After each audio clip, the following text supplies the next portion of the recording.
Muy buenas tardes a todos los maestros y maestras, a todos los invitados, porque veo que se han unido a esta experiencia de leer un buen libro y tomar un también muy buen vino.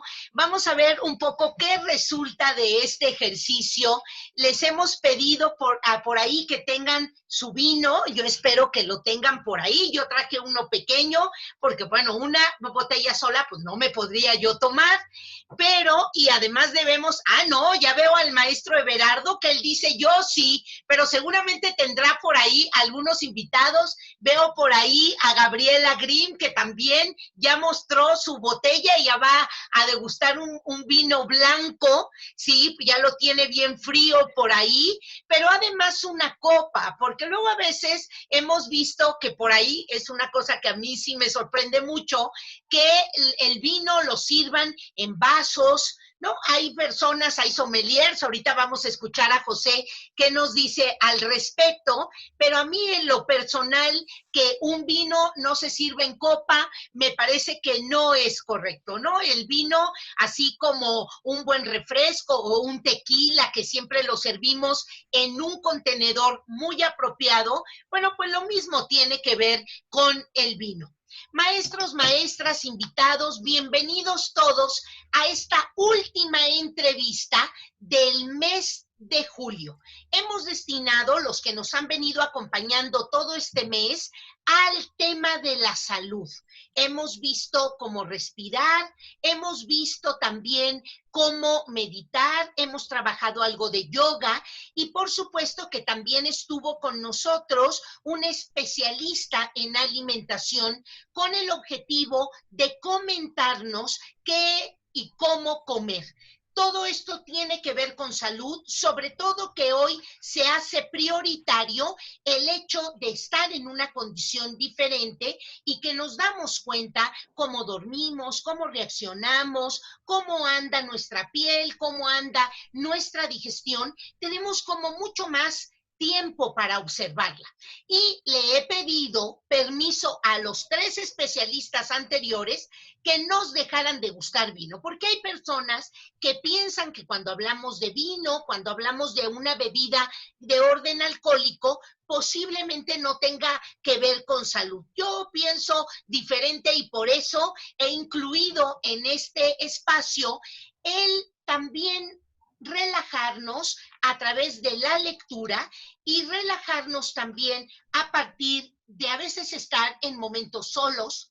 Un buen vino y un buen libro es una excelente compañía. Pero además podemos compartir el mismo libro 2 o 3 personas y comentarlo en su momento. Ese es un gran ejercicio que podemos hacer. Nosotros, José y yo, les invitaremos a que hagan eso, ir compartiendo un libro y en la semana ponerse un número de páginas, un número de capítulos y un sábado, un domingo o un viernes por la noche, a través de tener una buena copa de vino, comentarlo. El tema, maestros, el tema, invitados, es que de veras el silencio, la meditación, el diálogo con un autor nos invite a pensar sobre temas, sobre lo que estamos haciendo, sobre nuestras decisiones y sobre todo, después de que pase esto, si lleva 1 año, si lleva 2, lo que lleve, verdaderamente hacia dónde vamos a orientar nuestras decisiones. Y queremos invitarlos a que tengan ustedes su copa, su vino, y un buen libro. Yo voy a empezar, antes de darle la palabra y darle la primera provocación al sommelier José, a presentarlo. Voy a citar algunos datos curriculares de él. Él es investigador de una institución que se llama Fine Cacao and Chocolate Institute y la Universidad de Harvard. José es un académico emergente, así se define, en cacao y chocolate, que realiza investigaciones interdisciplinarias en los campos de historia, cultura, política pública, comercio y análisis sensorial. Yo aquí sí voy a hacer un paréntesis. Alguna ocasión me hizo hacer, José, una degustación, una cata, una identificación de chocolate ciega. Es decir, me dice, a ver, prueba estos chocolates y dime cuál te gusta, a qué te sabe. Es verdaderamente muy interesante esto de lo que son los análisis sensoriales.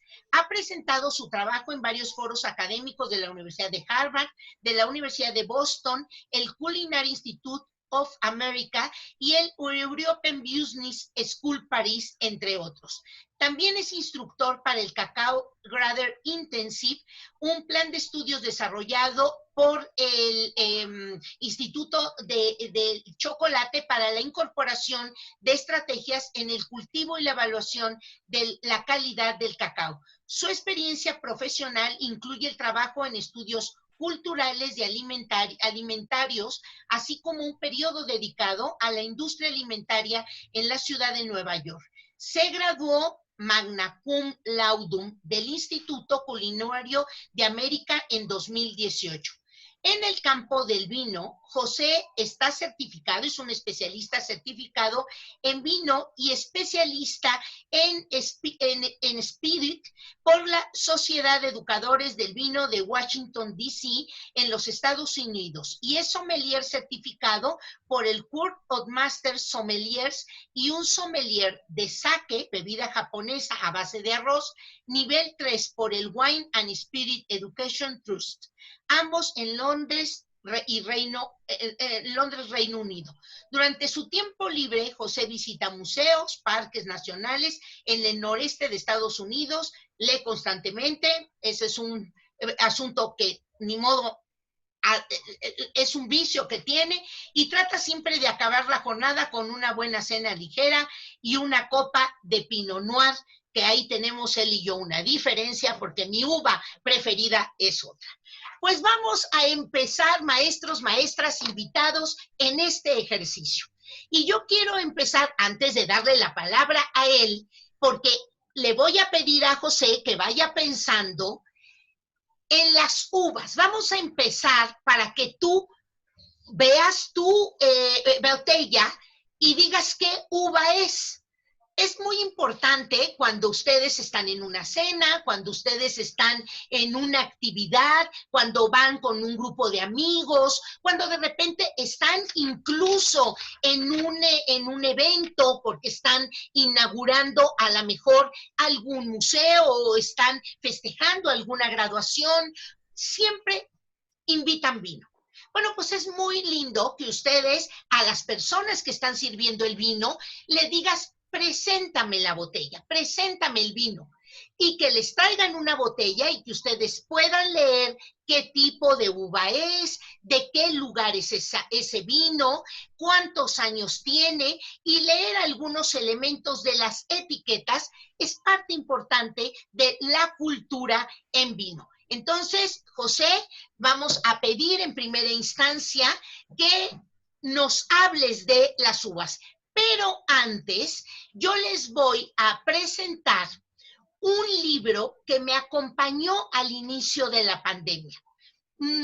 Empezamos a tener gravísimos problemas de pues ya no podíamos salir, nos quedamos como medio atrapados, y empezamos a tener rutinas con la tecnología, ¿no? Porque decimos, bueno, estoy encerrado, estoy encerrada, ¿y ahora qué hago? Entonces empezamos a poner atención en aquellos primeros ejercicios que había de literatura, que había como de comentarios de libros, y yo les quiero mostrar un libro que para mí fue una panacea. Lo tienen ustedes aquí atrás y se llama Brujas Literarias. Y me llamó la atención porque trabajando, haciendo por ahí búsqueda de algo, encontré a Laura Thier, una mujer con la que he compartido algunas actividades, y lo estaba recomendando. La verdad, maestros, maestras, invitados, participantes en este ejercicio, yo les invito a conseguirlo. Las dos autoras, la que narra las vidas de todas y cada una de las mujeres, pero además la que las ilustra, es verdaderamente un genio. La mujer que hace la descripción de todas estas mujeres es Taisha Kitaiskaya. Ella va haciendo una revisión de la construcción del pensamiento feminista en la sociedad moderna, y lo hace a través de mujeres literatas. Es decir, descubre que las mujeres en la literatura planteaban el entorno cultural que las rodeaba, cómo se enfrentaban a él, pero sobre todo cómo se oponían. Entonces, ella, ayudada por la dibujante, la pintora Kathy Holland, lo que hace es hablarnos de estas mujeres. No les voy a platicar mucho, sino que ahí me encuentro con las hermanas Bronte. Y la verdad, descubro que una de ellas había escrito Cumbres Borrascosas. Pero luego José, leemos entre él y yo Cumbres Borrascosas, lo discutimos mucho, pero me dice, oye, ¿qué crees?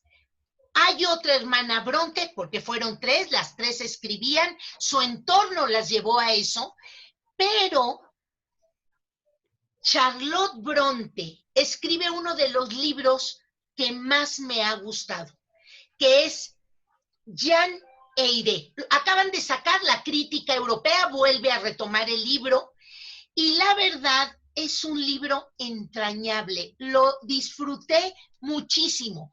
Como ahorita nos van a comentar ustedes algunos libros que han ustedes leído. Yo solamente quiero compartirles del capítulo 3 una reflexión que a mí me gustó mucho de Charlotte Bronte, cuando a través del personaje de Jane narra cómo ella fue viviendo, fue creciendo, y en este crecer se da cuenta de cosas.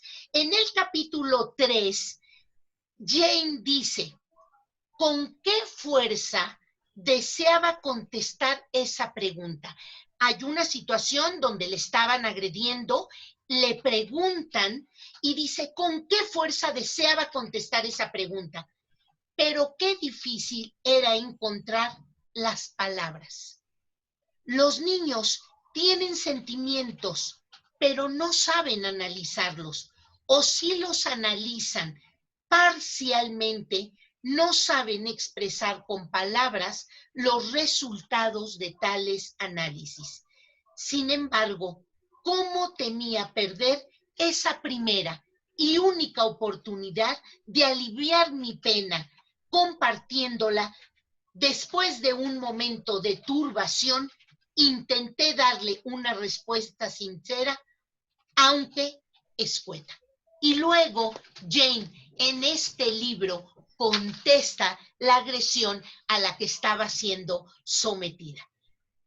Me hizo pensar mucho. El diálogo con un autor o una autora, con situaciones, con entornos, es sanador, es de veras de salud.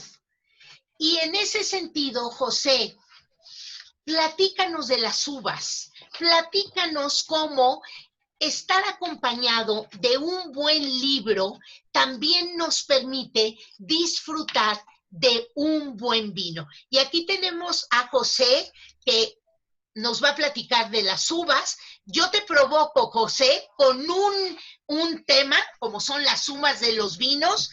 Yo tengo un sangre de toro español. Y bueno, pues no sé, tenemos algunos maestros por ahí que seguramente también tendrán su vino y que nos podrán decir de qué uva es. José, te dejamos la palabra. Bueno, pues primero agradecerte, madre, Patti, ya no sé cómo te voy a llamar aquí. No sé si eso era información clasificada, ya no lo es. Que te entreviste tu madre a mi corta edad es, no sé si bueno o malo, sobre todo porque hoy tenemos todo un panel de personas que nos observa. Entonces, agradecerte la invitación, agradecerlo a todos los que están aquí por acompañarnos esta tarde. Muchas veces he tenido la oportunidad de dirigirme a gente ahora en esta nueva modalidad Zoom para hablar de vino. Y una de las peores cosas que se le puede hacer a una persona que escucha a uno cuando habla de vino es dejarle enfrente de una copa sin poder probarla. Así que nosotros somos conductores, no somos policías. Salud a todos si es que ya destaparon su vino. Si no, por favor, hacerlo para que esto se vaya un poco más ligero. Ya no es hora laboral, aunque sí estoy por primera vez y qué pena que me vea mi madre tomando en la oficina, ¿no? Yo sé que ella lo hace en la suya propia, entonces continuemos con eso. Y como lo ha hecho también Patti el día de hoy, que nos abrió así desde su escritorio la catafixia para ver qué libro tenía atrás, pues yo voy a abrir la mía y voy a acompañar a mi madre con un vino también español, así que nuevamente salud y bienvenidos. Yo quisiera hablar de las uvas un poco tomando en cuenta que cuando hablamos de cualquier cosa que comemos, mucha gente le da pena decir que toma un vino barato.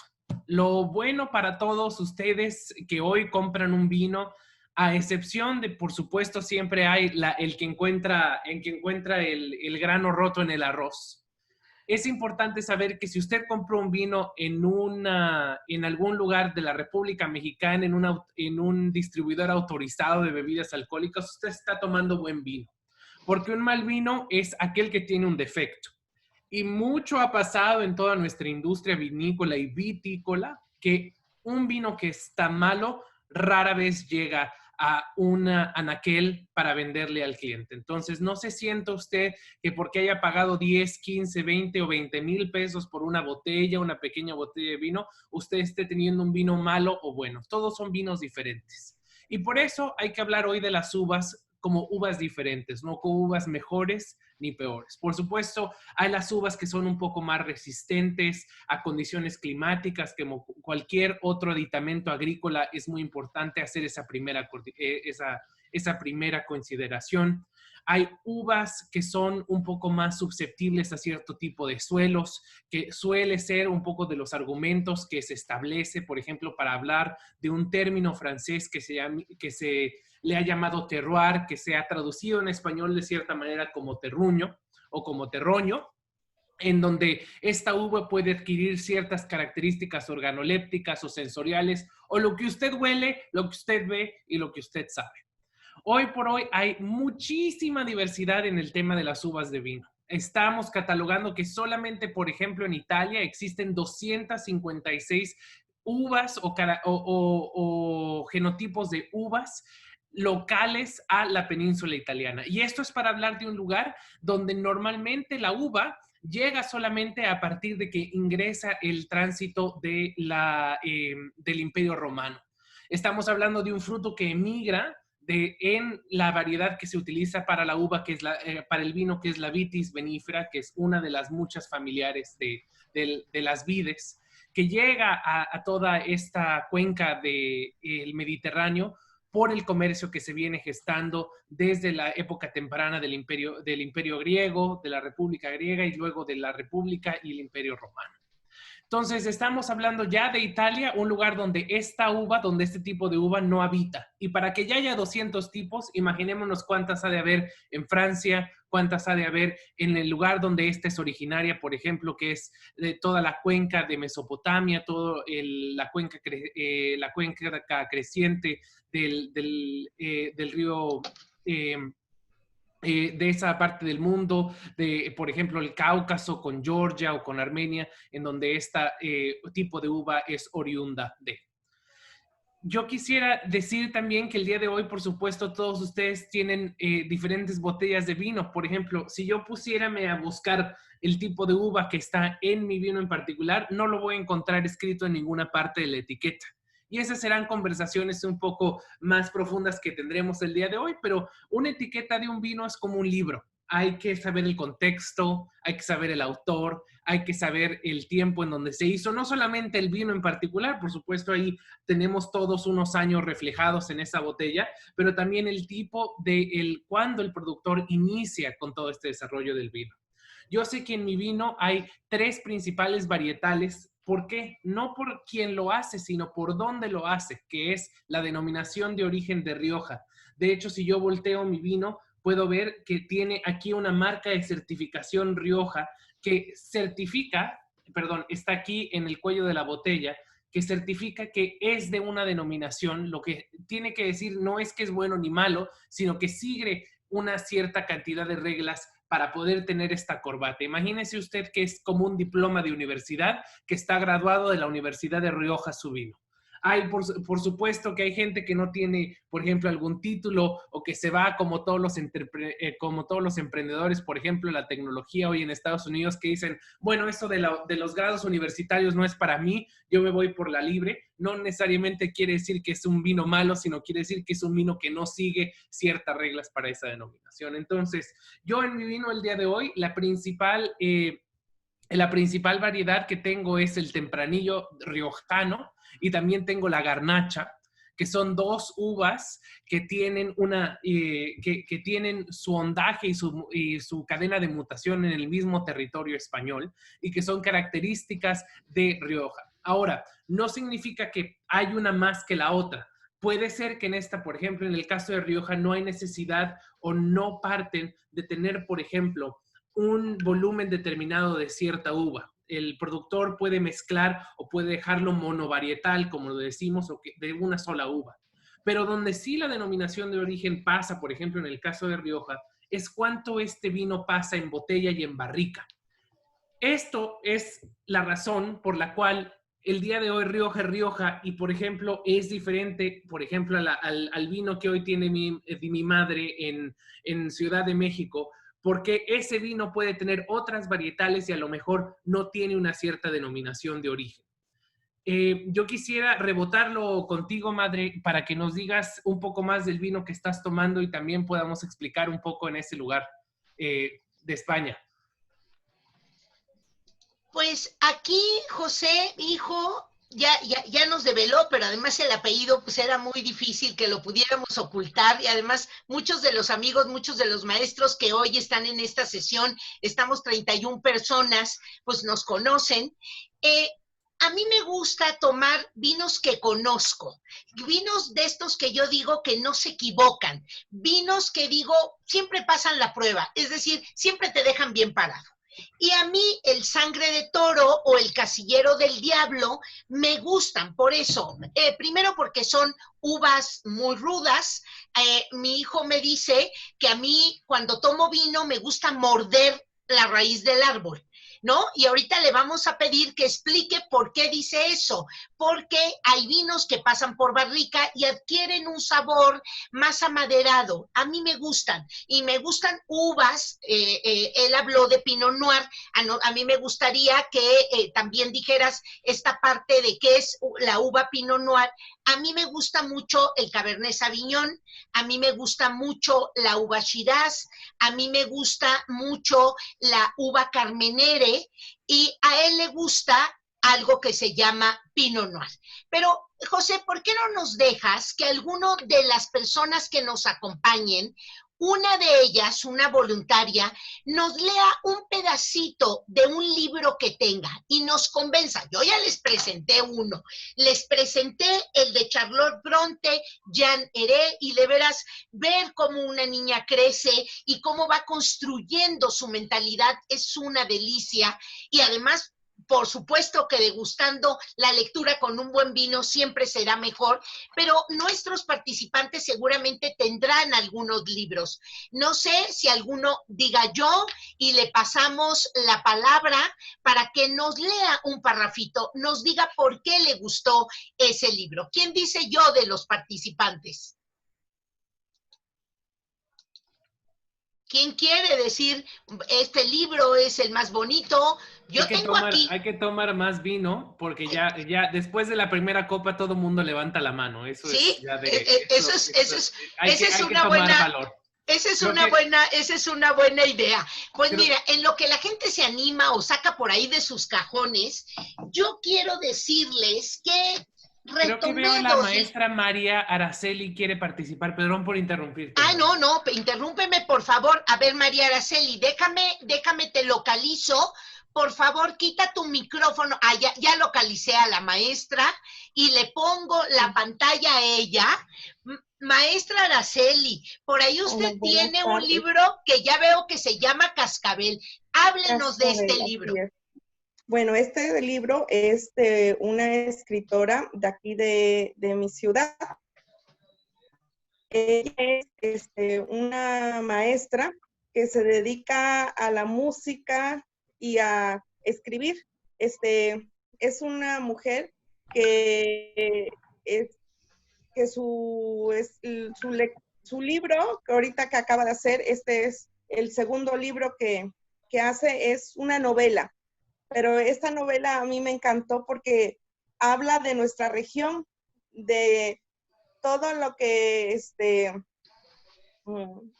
de nuestra cultura, de nuestras tradiciones, y nos, como uno, pues, de este rumbo, pues siempre hay un personaje que, que aquí es ficticio, pero que en realidad sí los hay. Ella, le digo que es de Cimera, y entre el libro, esta es una novela que habla de un cacique de aquí de la zona, y y hizo sus tremendas hazañas el señor. Pero él tuvo un hijo y se enamoró de una muchacha de fuera.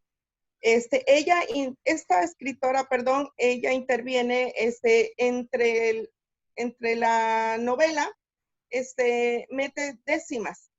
Y les voy a leer ahorita una décima en la cual la compuso, se supone que, la muchacha.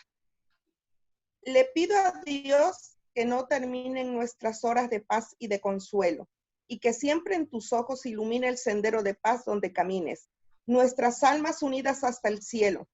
Yo juro amarte eternamente, porque encontré consuelo a mis dolores. Y le pido al Señor omnipotente que derrame su bondad sobre su frente, como esparce el perfume entre las flores. ¡Qué No sé qué les bonito! pareció. Me encantó, pero maestra, preséntenos el libro. Se llama Cascabel, ¿y cómo se llama la autora? Teresita Islas, lo tienen a la venta en Amazon. Si gusta les leo la reseña. Dice: enclavado en las tierras bajas de los llanos de Sotavento, envuelto en la exuberante vegetación que rodea el río Papaloapa, se encuentra el Cascabel, un rancho ganadero de legendaria tradición en donde al golpe de la fusta de Guatimé se entreteje la historia, el amor y el odio. Ahí entre esos cedros y naranjos es puesto a prueba el amor de Mariana y Arnulfo. Confusión y miedo son los sentimientos que se van anidando en el ingenuo corazón de la recién casada, al descubrir un entorno inhóspito y nebuloso. Es la música, la leyenda y el amor apasionado que le profesa a su dominante y autocrático marido, lo único que da sosiego a su alma en su desesperado intento de vencer el desencanto que le envuelve ante un cada vez más sombrío horizonte. Aquí lo tienen. La editorial es Chiado. Y pues se los recomiendo. Inclusive hasta presumo me lo dedicó la escritora. ¡Uy, maestra!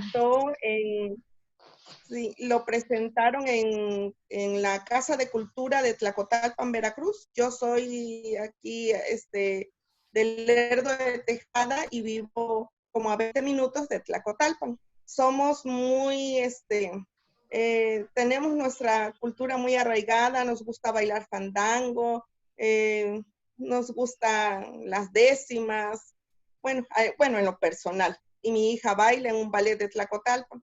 Entonces, pues estamos por ahí empapaditos de esto. Pero se los recomiendo, está muy bonito.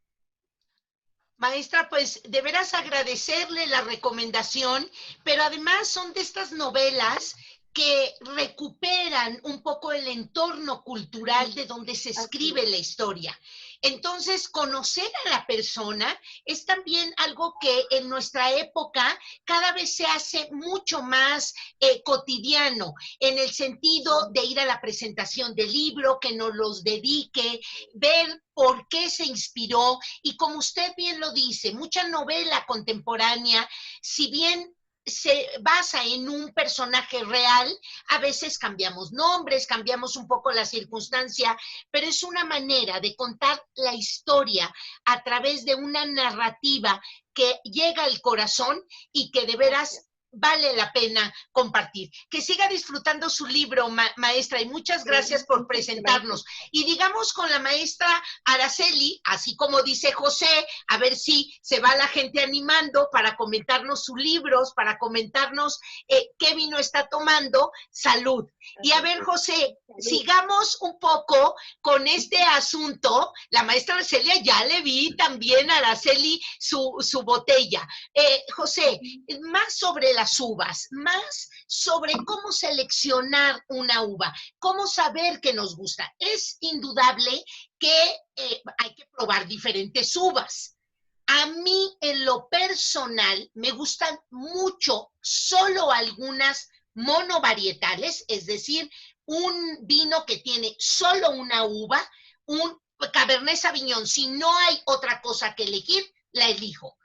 Pero me gustan mucho los ensambles, esa combinación de las uvas que luchan por demostrar que son los mejores. De hecho, los vinos franceses se construyen así. Y claro, no sabías qué uvas estaban mezclando. Y siempre dijimos, ay, el vino francés, un vino muy delicioso. Háblanos un poco de eso. Bueno, antes que nada, pues salud desde aquí, el río de Boston, que lo tengo algunas cuadras de aquí de la casa de todos, desde el río Charles hasta el Papaloapan por esa excelente intervención. Entonces, un abrazo hasta Veracruz. Somos vecinos de costa. Aquí hace más calor que en Veracruz. El día de hoy estamos a 41 grados centígrados. Entonces, ni aquí ni en Veracruz se dan las uvas de vino. Qué bueno que se dan las botellas. Qué bueno que se dan las dos. Un poco más para ahondar sobre las varietales y cómo elegir un vino que le gusta. Yo creo que quiero compartir, ahora que estamos entre docentes, ahora que yo me dedico también a la docencia, se me pegó cuando estaba en casa, yo creo, el virus y fui a terminar aquí en este tema también. Un poco la manera en que yo tuve la oportunidad de aprender de mi profesor de vinos cuando estaba estudiando aquí en Nueva York, ese tema en particular, la misma pregunta, ¿cómo seleccionar una variedad o un tipo de vino que le guste? Y el profesor hacía esta pregunta a cada uno de nosotros que estábamos en las aulas y un aventado dijo, bueno, como en la vida, hay que probar de todo, ¿no? Hay que probar vino, hay que probar comida, hay que probar amigos y hay que probar otras cosas más. Y el profesor lo para y le dice, no, en la vida no hay que probar de todo. Lo que hay que probar de todo es las cosas que no tengan sentimientos y el vino no tiene sentimientos. Entonces no hay que probar personas, hay que probar comidas. Y se me quedó mucha esa idea, sobre todo de cómo se sienten las diferentes cosas, porque cuando uno está comiendo, uno siente. Esa es la base del análisis sensorial.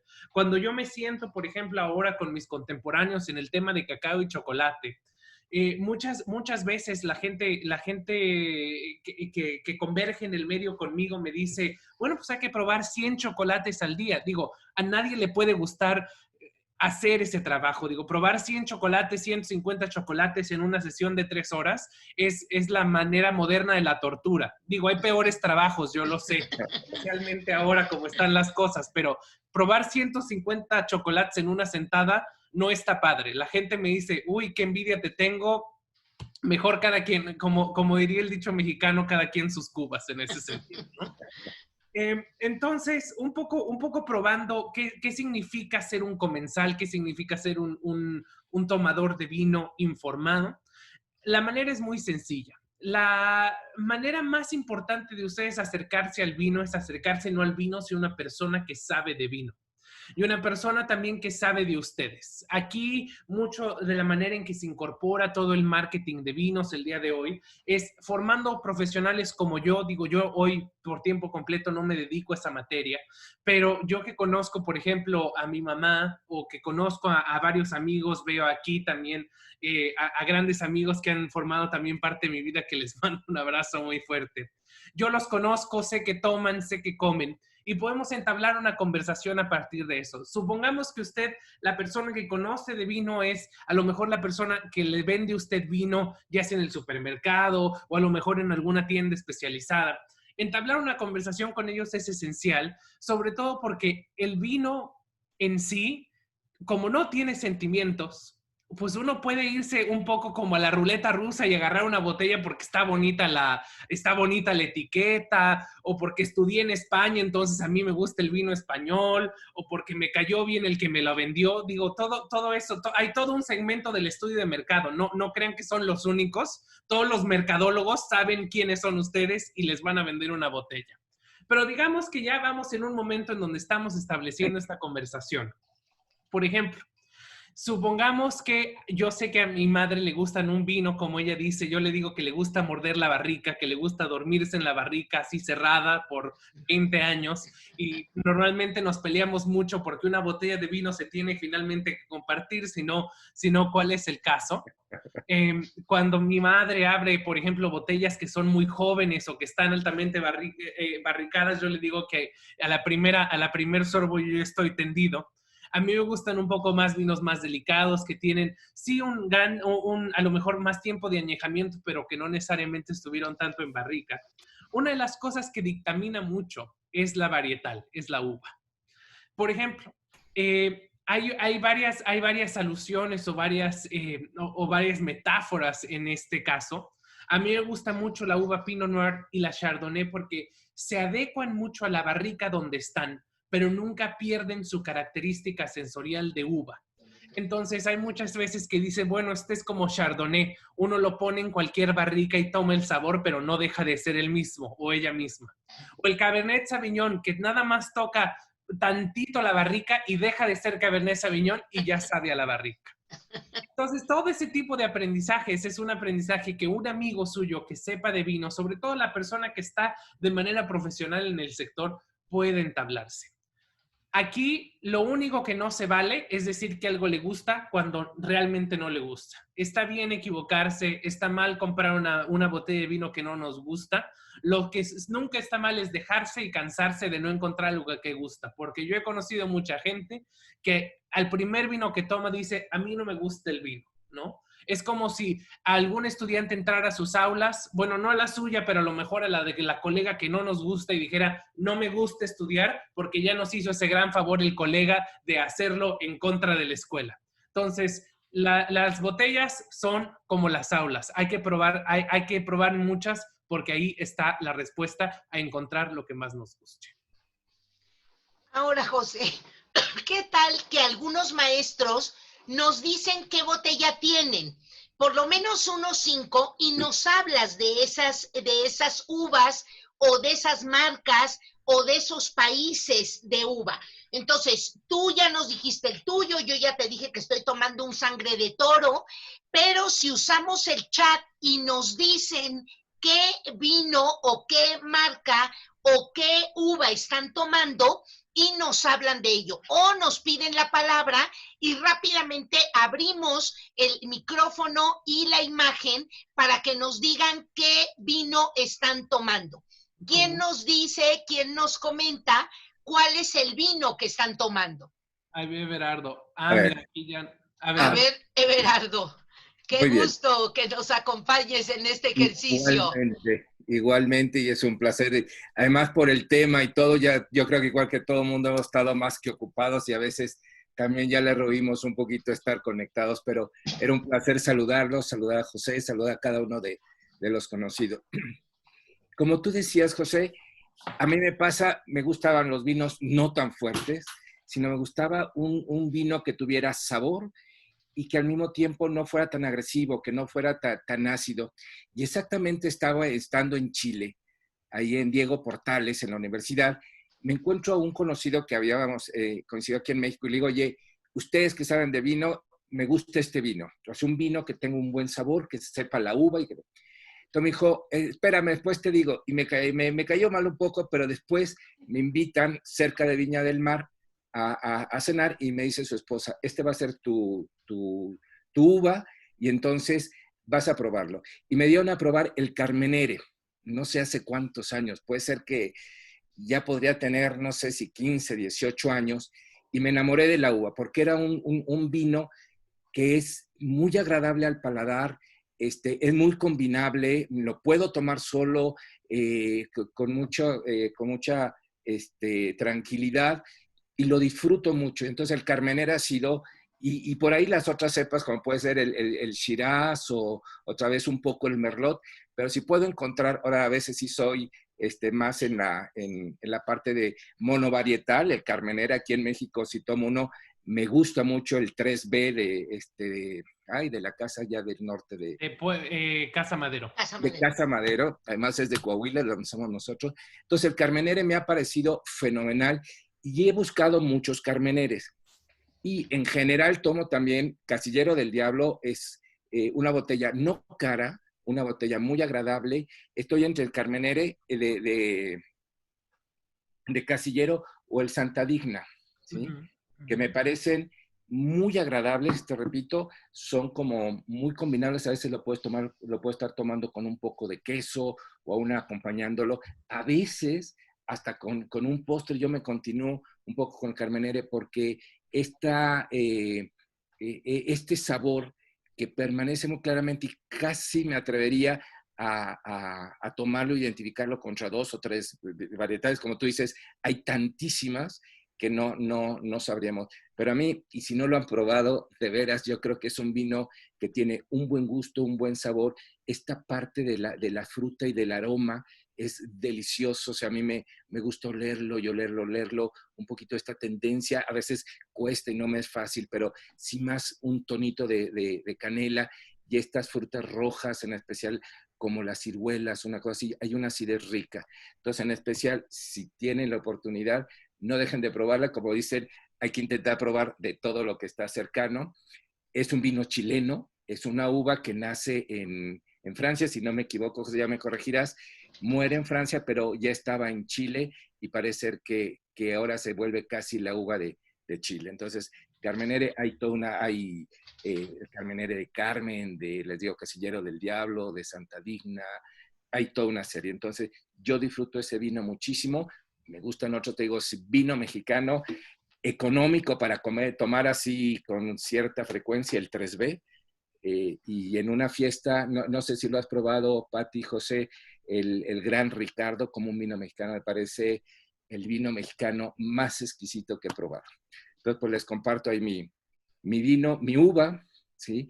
Porque a veces si no encuentro el Casillero del Diablo, me pongo a buscar, el último Casillero del Diablo, que andaría como en 220, yo creo, y hay un poco más baratos, ya hay que les pueden doblar un poco más el precio. Entonces, esa es una uva que yo creo que merece la pena probar. Hay muy buen gusto, se siente mucho la uva, hay no una cantidad excesiva de taninos, sino que se puede degustar muy bien este vino. Perdón, me extendí. No, no, al contrario, Everardo, te agradecemos mucho porque luego a veces vamos a cenar, vamos a una comida, estamos en un evento y nos ofrecen vino. ¿Qué vino quiere tomar?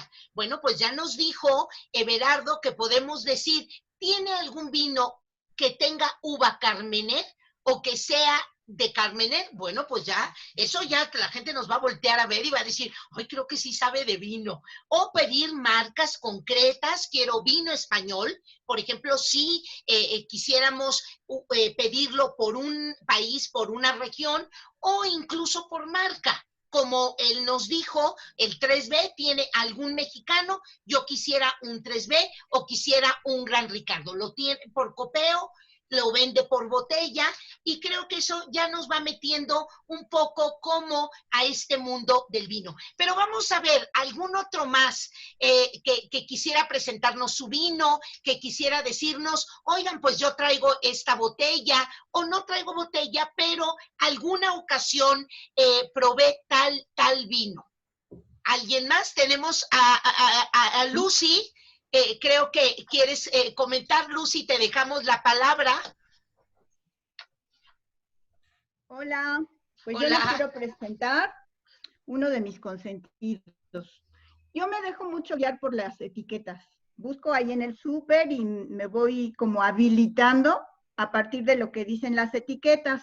Tengo un Concha y Toro reservado argentino y la uva es Malbec.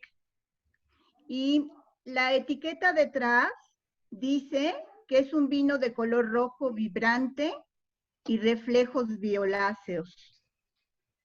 Presenta aromas a hierba fresca y frutos rojos, de buen equilibrio y estructura firme en boca. Entonces ahí me voy como haciendo mis reseñas y luego ya cuando lo pruebo, digo, no, creo que no sabía frutos rojos, creo que no está violáceo, pero sí mi primera, me dejo guiar por lo que dicen las, como, claro, comercialmente, la marca de vino más admirada del mundo. Me encantan los mexicanos, claro, pero a veces me gusta probar de otros. Y es así como voy como descubriendo cuál me gusta más, cuál me gusta menos. Qué bien, maestra Lucy, pero muéstrenos porque además fue para mí una primera manera de seleccionar. Cuando yo era más novata, yo sí quería que tuvieran medallita, como la botella que tiene la maestra Lucy que nos muestra. Hay una etiqueta, hay un premio. Claro, entonces eso es garantía, según yo. Pero José, ¿por qué no nos platicas, gracias maestra Lucy, sobre esta varietal del Carmener, sobre el vino que nos presenta la maestra Lucy y sobre las etiquetas, que es otra manera también, a lo mejor muy rústica? Ustedes los sommelier y los que conocen de vino tienen otros elementos, pero la gente, digamos, que vamos al súper y que decimos, este está de oferta, este tiene una medalla. Ay, a mí el maestro Everardo en un ejercicio que hicieron allá en Grupo Loga nos habló de la uva Carmener o de tal marca. Cuéntanos de eso. Bueno, pues muchas gracias a ambos por compartir. Me da mucho gusto verlos también porque hemos estado ahí ya varias veces en persona. Espero estar pronto otra vez. No sé hasta cuánto. Seguramente es prioridad ver a mi madre, pero también es prioridad ver a los amigos. No sé cuándo nos volvamos a ver en persona, pero les mando un gran abrazo. Veo, aunado a lo que me planteas, madre, veo que ya varios de nuestros compañeros el día de hoy nos han compartido un poco también lo que ellos están tomando a partir del chat, y yo quisiera hacer todo un análisis un poco englobado para incluir también esas participaciones. Empezando por, yo creo que Everardo lo ha delineado muy bien con el Carmener y sobre todo en tener esta perspectiva del amigo que le eligió, que le conoció y que finalmente le ha dado una cosa que él ha sido permanentemente fiel y que a partir de eso ha sido como el eje para reconocer el terreno. El Carmener, como lo dijo Everardo, desaparece de Francia, sobre todo ya entrada el siglo XX, pero sobre todo empieza a disminuir su cantidad. por dos razones. El Carmener es oriundo de la región de Burdeos. Y Burdeos, ustedes seguramente lo reconocerán por alguna botella de vino, pero por algunas muchas otras cosas más. Un productor de vino francés, yo digo que por eso les gusta el foie gras o el paté de foie gras, porque son muy hígados, ¿no? Espero que no haya ningún francés en la llamada y si no, seguramente estará de acuerdo con nosotros. Resulta que el Carmener era esa uva que tenía ciertas cosas que realmente no encajaban en los ensambles de las otras 5 uvas correspondientes a Burdeos. Las más importantes son 3, es el Merlot, el Cabernet Sauvignon y el Cabernet Franc, y las que seguían era el Malbec, ¿no? Junto con el Carmener. Resulta que el Carmener migra, digo, porque lo corren de la casa, así como ustedes imagínense a Charles Chaplin o a Walt Disney, corridos del salón, corridos del trabajo, y llega y finalmente cae en Chile, en donde los suelos son característicamente arenosos. ¿Y cómo le pasa a los gobiernos en Latinoamérica? No me voy a meter en detalles, pues vino una plaga, ¿no? Y resulta que esa plaga se comió todas las raíces de todas las vides a nivel Europa. Empezó a mediados del siglo XIX y finalmente devastó la mayoría del territorio europeo. Pero el Carmener se salvó porque lo habían corrido. Y gracias al Carmener, en Chile, con suelos arenosos, que esa plaga no afecta ese particular suelo, que es muy extraño que la vid se dé. Lugares, por ejemplo, como Madeira, una isla que es hoy propiedad o que es territorio portugués, que también es productor de un específico vino que es el vino de Madeira. Gracias al Carmener pudimos desarrollar toda una especie de investigación que le dio luego entonces a los americanos la capacidad de sustituir la raíz de las vides europeas para que pudiesen sobrevivir esa plaga. Esa plaga sigue hoy en Europa, pero no ataca la raíz de las vides que crecen en Europa. Entonces, pues Carmener fue corrido para finalmente volverse panacea y hoy nuevamente, como Everardo dice, muchos productores de Burdeos están volviendo a reincorporar el Carmener a los mejores vinos del mundo. Digo, nombres más y nombres menos. El día de hoy, los 5 mejores vinos de Burdeos que están una botella, por ejemplo, valuadas en 30, 50, 60 mil pesos, ¿no? De entrada.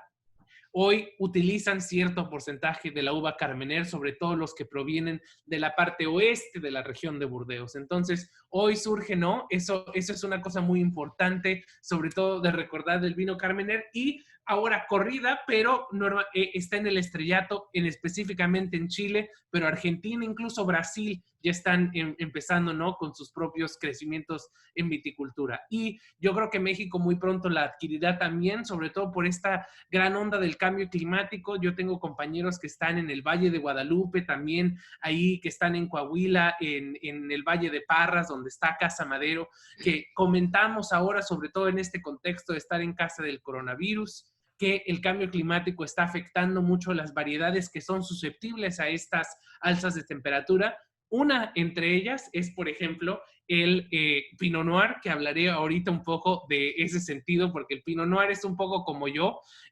Si no nos sienten en un lugar que nos gusta, nos quejamos de todos, ¿no? Yo creo que aquí tengo a la mejor embajadora de eso, que es mi madre, que puede decir, cuando yo no estoy a gusto, en verdad se nota, ¿no? Así es el Pinot Noir. Un poco comentábamos, veo también aquí hay muchos vinos, hay muchas personas que están disfrutando un lambrusco, un vino que es un poco espumoso, ¿no? De la región de Boloña, de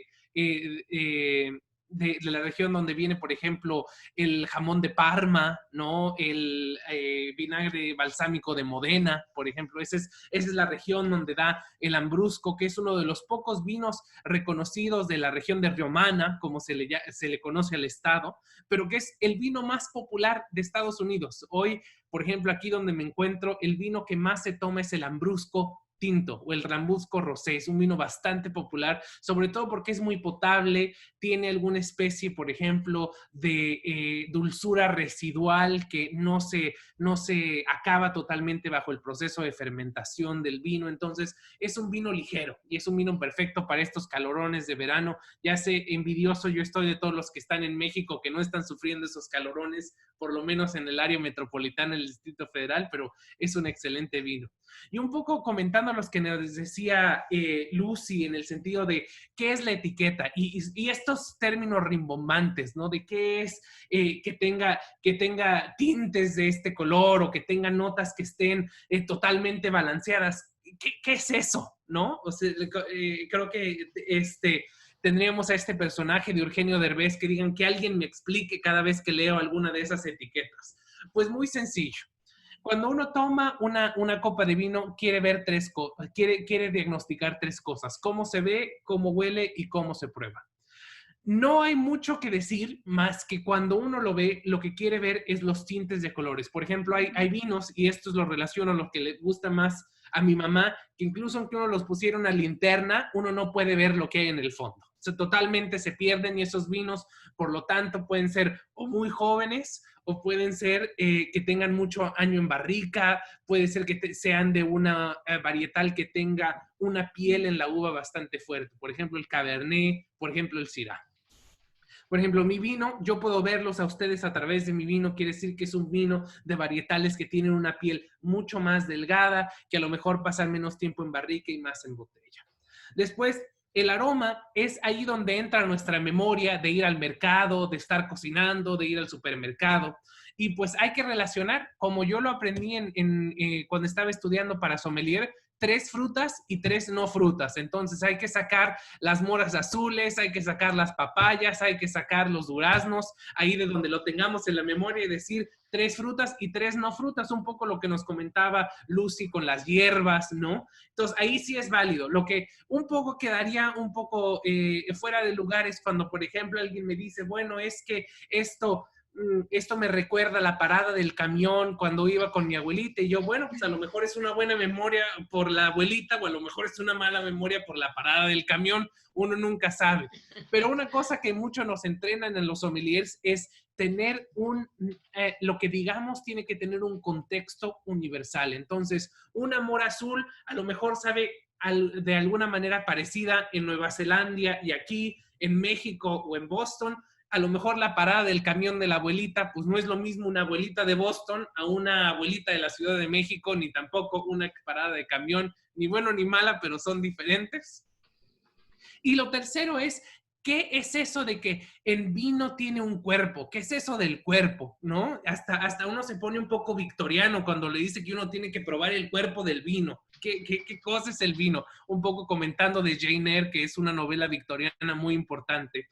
El cuerpo de un vino quiere decir lo siguiente: si usted lo prueba y se le pasa como agua, es un cuerpo ligero. Si usted lo prueba y tiene un poco más de densidad, es un poco más pesado, tiene a lo mejor algunas notas de amargura o de astringencia mucho más denotadas. No quiero hacer, pero por ejemplo, si usted ha tenido esa miel falsa que venden allí en el supermercado que dice sabor maple, si usted tiene esa sensación en la boca, eso quiere decir un cuerpo completo, ¿no? Piense usted en las luchas un poco. Y una cosa que quiere decir balanceado es, y eso yo creo que lo podemos adquirir todos. Si un día yo me hice un café y dejé el café o el té ahí 3 horas, se me olvidó que tenía ahí las bolsitas del té Lipton en el té, y uno lo prueba y sabe como si usted hubiera estado concentrando todos los tés que se ha tomado en su vida, eso no es un té balanceado. Pero si sabe que tiene un amargor, que tiene una astringencia, que tiene una acidez, que no sobrepasa lo que es humanamente posible, incluso es placentero, es decir, le gusta a usted, eso es un vino balanceado. Entonces, en las 3 descriptores que nos decía Lucy, la vista, pues son los colores, ¿qué es lo que estamos observando en nuestro vino? La nariz, pues es un poco lo que nos recuerda. A lo mejor hay vinos que dicen, bueno, esto huele a duraznos y total nos resultó que huele a vainilla, pues es totalmente posible que a lo mejor esa etiqueta pues esté direccionada a una cierta persona, que la vainilla en su país huele a duraznos también. Y por último, todo lo que determina en nuestro paladar no es necesariamente el sabor, sino el balance, el cuerpo. Y el cuerpo, por último, lo más importante es también el nivel de alcohol. A mayor nivel de alcohol, mayor cuerpo. Y eso es del vino, no de todo lo demás, ¿no? Entonces es muy importante hacer esa simbiosis. Ya me extendí mucho, madre, te regreso la llamada. Te regreso la palabra. ¿Por qué no, hijo? Escuchamos otro libro, ¿no? Digamos, el ir conociendo de vino, el ir conociendo si son premiados, de dónde vienen, si nos gustan, el color que tienen, si vamos a ir a una reunión y vamos a llevar un vino y poder hablar de él, son cosas que, bueno, poco a poco vamos incorporando, pero esta es una vinculación con la lectura. ¿Alguien más nos quiere comentar su libro, algún autor, algún novelista, algún literato, algo que hayan leído que les guste? ¿Quién dice yo? Yo. A ver, yo. ¿Quién dijo yo? Yo, Tony. A ver, Tony, ¿cómo estás? Hola, un abrazo a la distancia. Me da muchísimo gusto verles. Hola. Hola, Tony, qué gusto. Yo no tengo mi botella de vino porque yo sí estoy en horario laboral, pero tengo mi botella de agua. Ok. Es excelente cosecha, Tony. Sí, ¿verdad? Y estoy leyendo un libro que me recomendó una sobrina de 17 años. Y se llama El monje que perdió su Ferrari, que vendió su Ferrari. Bueno, cuando ella me lo dio, yo pensé, ¿por qué me dio ese libro? Y ya, lo empecé a leer primero por mucha curiosidad. Yo dije, ¿me sabe algo? O algo me dice. Y es un libro fantástico, porque me pidió un resumen, ya se lo tengo. Es un libro fantástico desde mi punto de vista. ¿Por qué? Porque es un abogado. Es un abogado que su vida, bueno, es muy estresada, que su vida se dedica a hacer dinero, a hacer más dinero, pierde la parte del equilibrio. Y este abogado, en una de esas pérdida del equilibrio, pues le da un infarto. ¿Qué viene con esto del infarto? Le provocan muchas crisis y una de ellas es una crisis espiritual. Ahora en la mañana que hablaba yo con mi sobrina y le decía, ya terminé el libro, me pareció un buen libro referente a la docencia. ¿Por qué? ¿Por qué para mí la docencia? Porque a veces el docente pierde el equilibrio. El docente pierde, pues ahí como que queremos que todos los niños sean cuadrados, iguales y bonitos, y de repente nos salen niños tan diferentes, y dices, ¿y dónde me ubico? Y te sales le digo yo a mis compañeras que estoy asesorando, salte al barandal, respira tantito y regresa. Sé como el abogado, no pierdas el equilibrio. Pero yo ahora considero, no considero, estoy a favor de que la cuestión espiritual, la cuestión emocional transmitida a los alumnos es lo que nos va a ayudar a salir de esto, ¿no? En el caso de mi escuela, mi contexto, pues muchos de mis alumnos han perdido familiares. Hago yo seguido videollamadas con ellos y bueno, vamos a conectarnos y no perdamos lo espiritual. Se los recomiendo, es un libro vale la pena, es un libro muy bueno. Robin Sarr es el autor y está excelente. Y se llama El monje que vendió su Ferrari. Y efectivamente, vendió el Ferrari porque el abogado al final ya no tenía nada, pero tenía lo principal, que era la espiritualidad, reconectarse, reencontrarse, ¿no? Esa es mi participación. Les mando un abrazo y me da mucho gusto verlos a todos. Muchas caras conocidas. Ay, Tony, qué gusto. Pero ¿por qué no nos muestras físicamente el libro? Porque luego a veces andamos por ahí en las librerías o vamos a Amazon y el ver la portada, no sé si lo tengas contigo físicamente, no lo tienes. No, ya lo presté, se lo presté a mi esposo, pero no, así el monje que vendió su Ferrari. Es verde y excelente libro. Ay, muy bien. Pues yo creo que nos estás recomendando un material, un documento, un libro, que luego vale la pena leer estas versiones, estos documentos, donde tenemos que reflexionar algún tema, algún asunto. Yo, por supuesto, que también he recuperado dos libros de Daniel Goleman, el de las emociones destructivas y otro de la psicología del autoengaño. Son dos libros que en su momento a mí me sirvieron muchísimo, que junto con el que ya nos recomendó Tony, este asunto de el monje que vendió su Ferrari, nos llevan como a decir, oye, ¿en qué plano tenemos las emociones? ¿En qué plano tenemos nuestra parte interna? ¿En qué lugar, en qué dimensión tenemos lo que nos gusta? ¿Tenemos nuestros cariños, nuestras amistades? Creo que hoy es un buen momento para reflexionar.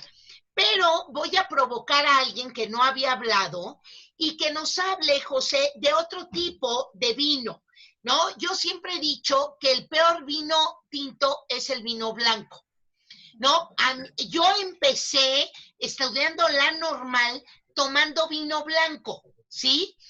Y la verdad me gustaba, y por alguna extraña razón de repente migré por el vino tinto, pero tenemos a una gran degustadora del vino blanco. Gaby, preséntanos tu vino, porque si no te doy la palabra no nos los vas a presentar. Y a lo mejor José nos puede hablar entre las diferencias del vino blanco, el vino rosado y el vino tinto. Hablaste, José, del vino espumoso o ya muy espumosos como es el champán, por ejemplo, que a mucha gente le gusta. Gaby, ¿por qué no nos presentas el vino blanco que estás tomando? Espérame, déjame ir por la botella porque está en el...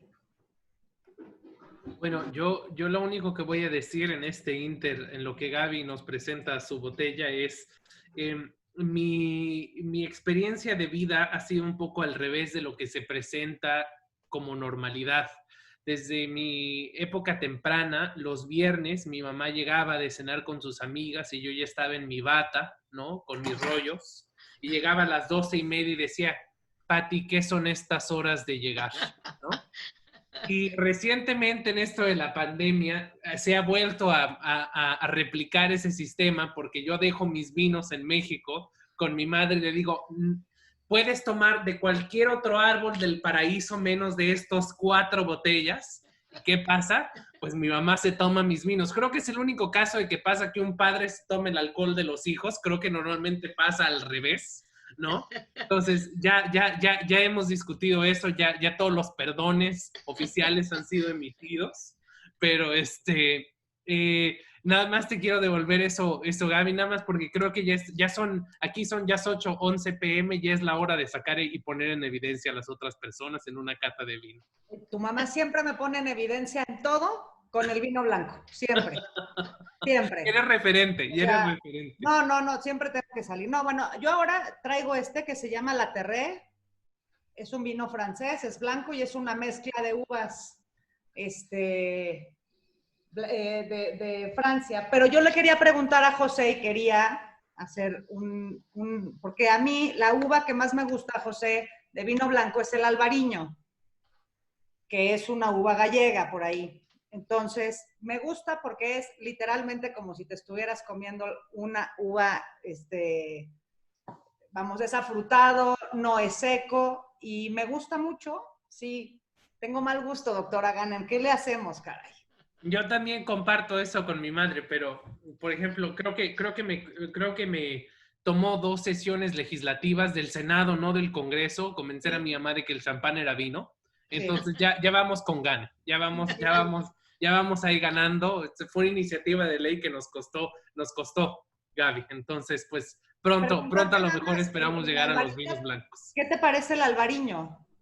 El albariño es una cosa interesante, como tú bien lo dices, Gaby, es de la parte de A Coruña, es de la parte de Santiago de Compostela, de la parte costal de Galicia, de este estado, de este cuadro que queda un poco salido ahí del reino español, pero es una uva que continúa, digamos, hasta Porto, hasta la primera población grande de Portugal.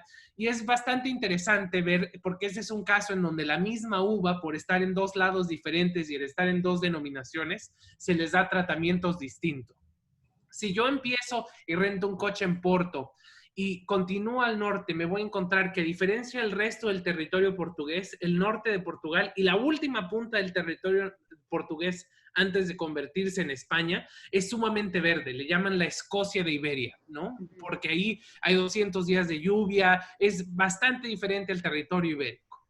Y ahí, en esa parte de Portugal que se llama la región de vino verde, la región del vino verde, es ahí donde se planta el albariño, ¿no? Y el albariño en portugués es un poco, es ese vino frutal, bajo en alcohol, que normalmente se fermenta no en barrica, sino en contenedor de tanque de acero o en tanque de acero inoxidable, que genera incluso un poco de efervescencia porque no está filtrado en sus últimas partes. Y normalmente se le va a encontrar en botellas alargadas, como de esos vinos alemanes que normalmente nos encontramos en esas botellas azules del Superama. Se le va a encontrar en botellas verdes o en botellas transparentes, con rosca, no con corcho, y normalmente en un muy accesible. Y la verdad es que es un vino fantástico, sobre todo cuando uno no está en mucho humor para tomar demasiado alcohol o está a lo mejor tomando algo muy picante. Por ejemplo, a mí me encanta ahora que voy a México llevar ese tipo de vinos, por ejemplo, a las taquerías. Digo, nadie se quiere tomar un vino francés con unos buenos tacos, pobres tacos, ¿no? ¿Qué culpa tienen? Entonces, es amigable. Sí, por favor. Eso es lo que no le gusta a tu mamá, que como que no se sube. Tarda en subirse. Todavía nos quedan otros 2 periodos legislativos, Gaby. Yo todavía tengo fe. Hablaba Tony un poco de mantener la fe en ese sentido. Yo mantengo ese sentido espiritual con mi mamá de que algún día me acompañe con una copa de vino tinto. Ya no quiero decir champán, pero bueno, esa es otra discusión. Pues gracias, José. Oye, Pati, yo tengo una cosa que quiero leer, que hice 2 ejercicios chiquitos de 2 libros.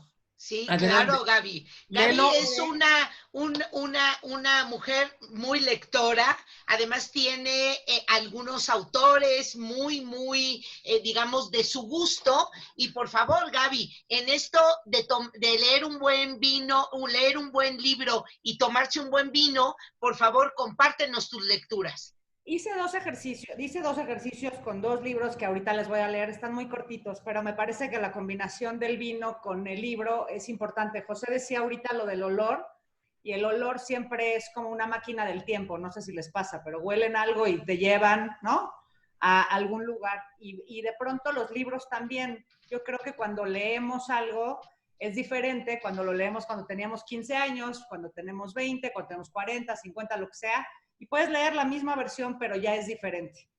Entonces, yo, por ejemplo, leí muy joven a Julio Cortázar y me enamoré profundamente. Entonces, el libro se llama Último Round y puse que eran un par de libritos que son una sola obra y fueron mi primer juguete literario. Están llenos de notas, poemas, recortes, cuentos, fotografías y quién sabe qué más. El maestro Cortázar, con Último Round, me enseñó que las letras son para jugar, que son un instrumento, como una trompeta en un cuarteto de jazz.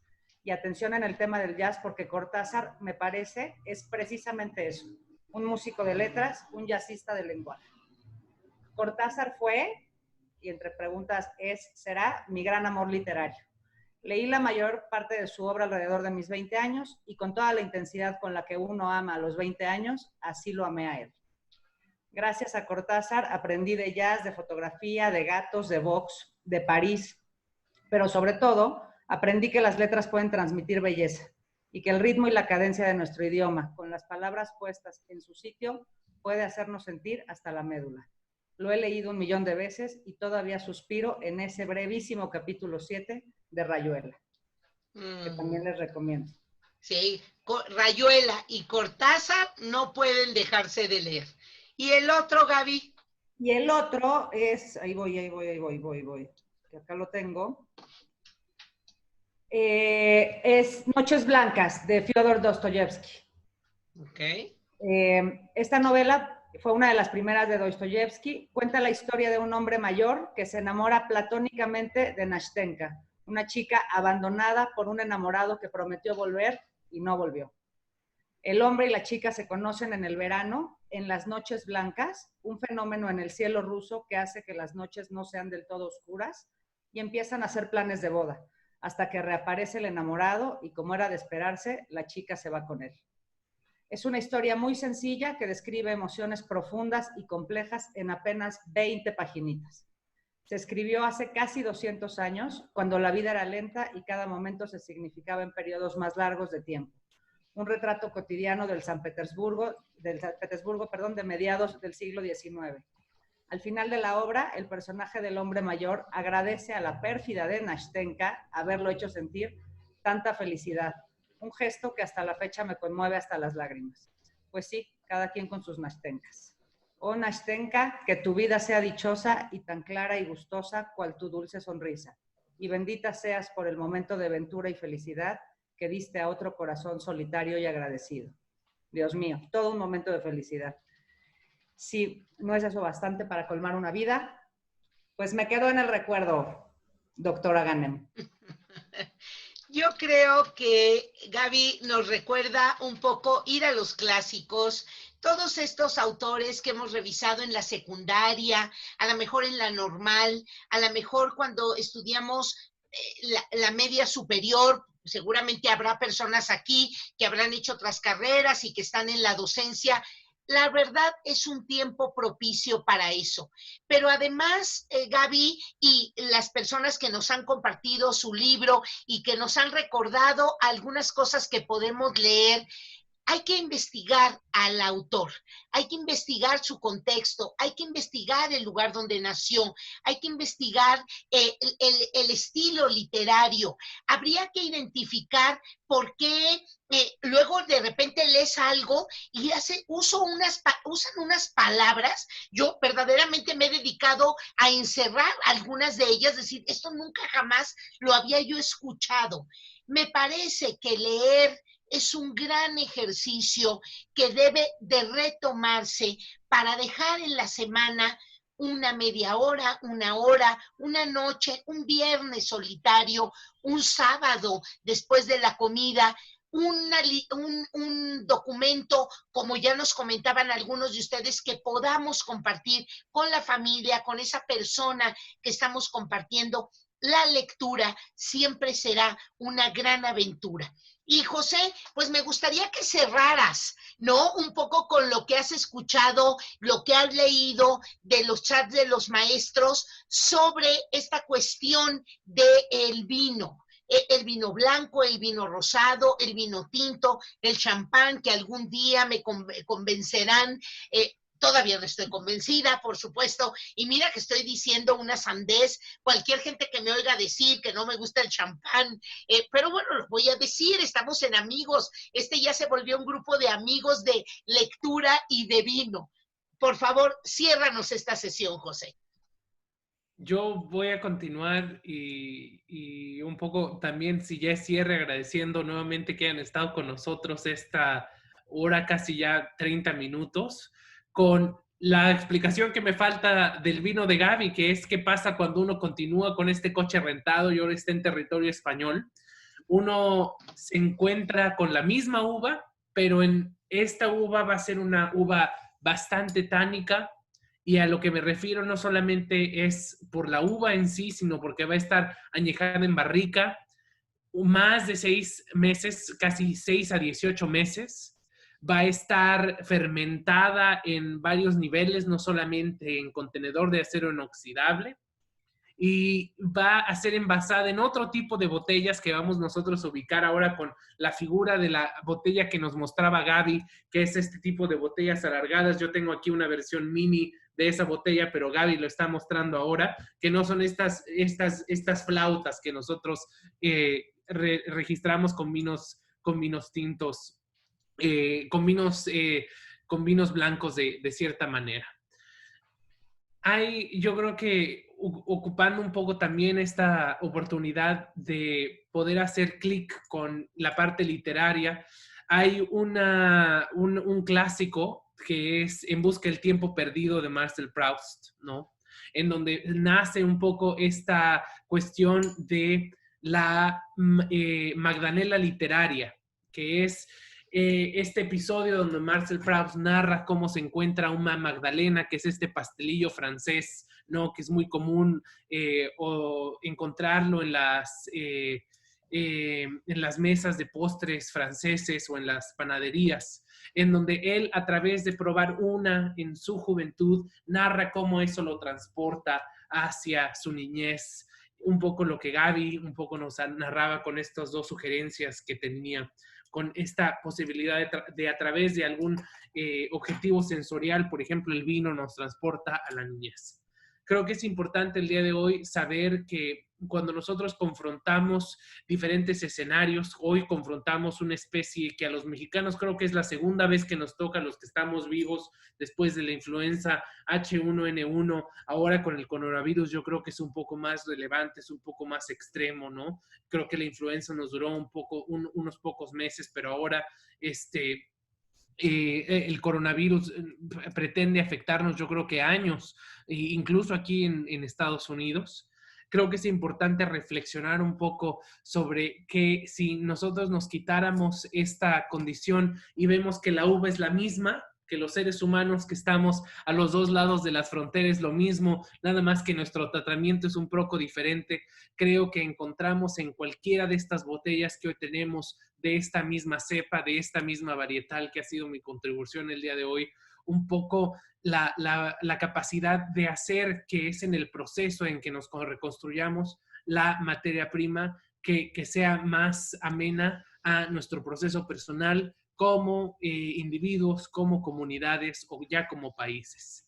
Es importante, yo creo que hacer sobre todo una evaluación sensorial de nuestra vida en este momento, cómo nos sentimos, de qué color somos, ¿no? En el sentido de si nuestra vida es brillante o opaca, de cuáles son nuestras notas que podemos admirar en un vino a manera de aroma, a qué nos parecemos, de las memorias que tenemos por detrás y sobre todo en qué momento de cuerpo nos encontramos.